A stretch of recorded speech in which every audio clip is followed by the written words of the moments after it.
Hey, I'm Kev, yeah, Mr. Kerr, and welcome to the weekly sprint, the return of the weekly sprint with our first online race on GRID Autosport under the lights around the circuit with the America's GP circuit. 3 laps, a full grid of 12 drivers. We're starting 5th in the World Touring cars. We're in a Chevy Cruze. I'm guessing there's a Honda about, maybe even a Ford Focus as well if we're lucky. But the return of the weekly sprint, which went away because F1 2013 wasn't that great online, if I'm being honest, and so GRID Autosport looks like it's good fun so far online if you can avoid the chaos. And seeing as this is your weekly dose of online case, I can guess we didn't do that in this race. Whether this is our first online race, the first time driving around this circuit in the game as well. So we start from 5th and we're right on the bumper of Liam Ackeres, which our editor told us to look out for before the race. Well, we're definitely looking at his back bumper heading towards turn 1 as we break in the middle of the track, and we're braking a bit early, which can only mean one thing.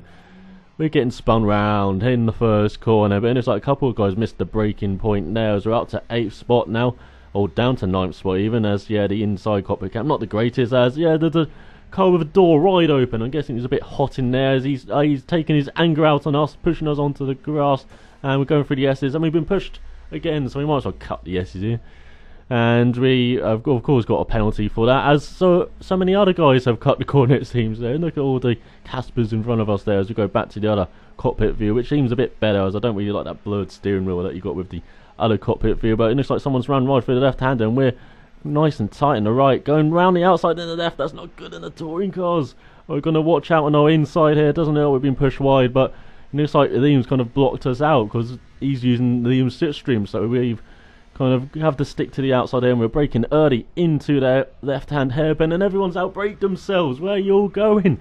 As we're going on the exit here, we've got a great run, and we're up to 4th spot. It looks like as we pass our friend there, our Scottish friend DB, secret S on the right-hand side there, and we're down his inside, heading towards the tight left-hand corner, right at the end of the straight, entering into this kind of Hockenheim-esque stadium section, and it's always good to brake early. Oh, we outbraked ourselves though, and it looks like Liam the Ghost has tried to knock us off, it seems, but he's failed in his task there as he got into 4th spot here.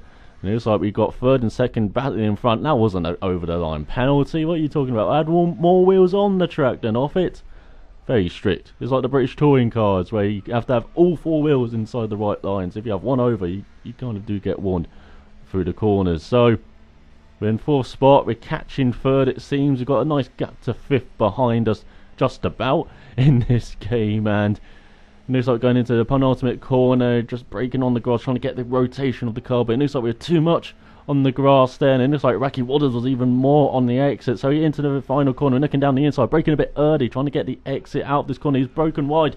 Can we get past him without dragged him, and into 3rd spot by the end of the first lap? After that first corner, I would never have guessed I'd be in a podium spot, but it looks like it's worked out well this lap for us. So we've got 2nd, not that far in front, but 4th is Rocky Waters, is right in our slipstream. So we're going to give him the inside line here, as he's bound to dive it down the inside, but we're going to try and keep it on the outside here. Look at us, both giving each other room here, and into the right-hander. We've retained 3rd spot. Now through the S's, maybe we can pull away, as he's got quite a gaggle behind him. We want to get away from that gaggle before the next heavy braking point. As you've already seen, it can get a bit messy in those areas, but as you can see, we're catching the guy in front, and it's like another Chevy Cruze, and then it's like Evil's already bolted with a Mercedes-esque performance up front. He's already way in front, but it looks like we have gained on the car in front as we're going through this tricky right-left section. It looks like he's cut the lines as well, and we look around his outside. As I said, not the best spot, as he's trying to push us off, which will give us some room. As we're in 2nd spot now, it looks like he failed to push us off as we go into the hairpin here, braking a bit early, give him the inside line. No, he's just going to push us wide, push us wide, push us wide, push us, let us on the track. Okay, thank you. But it looks like we've damaged our engine and our steering as we're carrying to the right a bit. But it looks like we're staying in front of him at least for the time being. Look at over 10 seconds in the lead, Evil.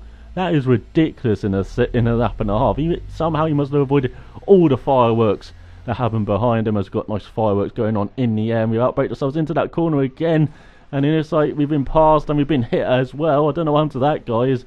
We're still in 3rd spot, we're ahead of Wacky Wilders still, and we've got that Chevy in front of us, right in front of us as well. So I'm looking at the mini-map, yeah, there's a car there, so I'm guessing he just permanently damaged his car maybe, or severely damaged his car after that hit.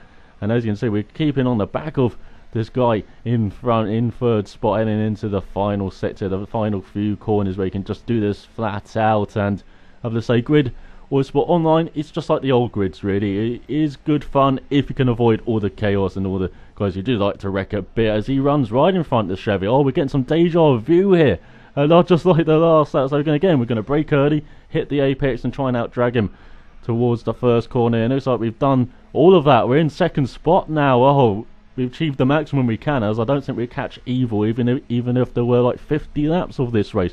As we now go on to the final lap of the race, got the nook behind us, going to brake early into this first corner, as he's bound to try and outbrake us. There he goes.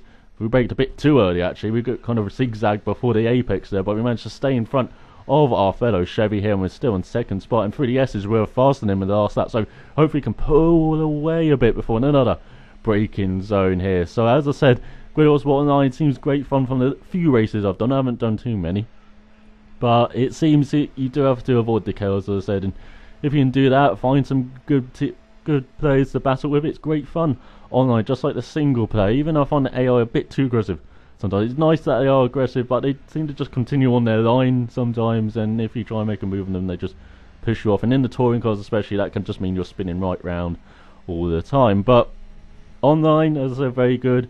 And the game in general just seems to be a great successor to the original Grid Race Driver. Look at that, steering the car beautifully into that hairpin there.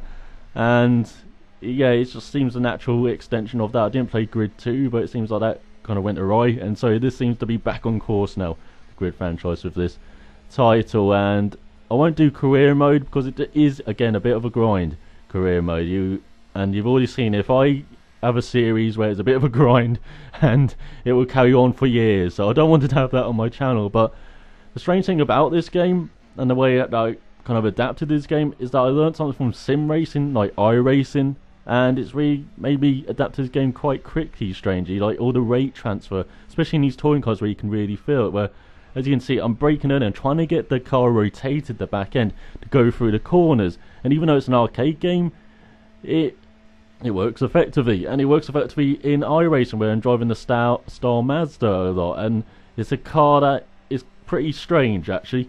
It's a strange handling car, but it's very back-endy, and so I'm having to rotate the car. Then I'm learning a lot about how my inputs affect the car through the corner and all that in iRacing. I believe I've been a bit better driver in iRacing this season because of that, and starting to get some good results. And so somehow that's transferred from iRacing into this game and made me adapt quite quickly, at least to the touring cars. At least I haven't driven every series at the moment or discipline, but yeah, it's worked well for the touring cars, and it worked well in this race as I'm in second place, just over a second slower than him on the fast lap. But I expect that my first time around the circuit, but in the game. But great race for us, and I hope you have enjoyed this and the return of the weekly sprint with GRID Autosport. This is where I'm going to be showing GRID Autosport with the weekly sprint, not with career mode sadly, but yeah, with the online for however long it remains fun. But I hope you enjoyed this, and I'm watching. See ya next time with some more weekly sprint.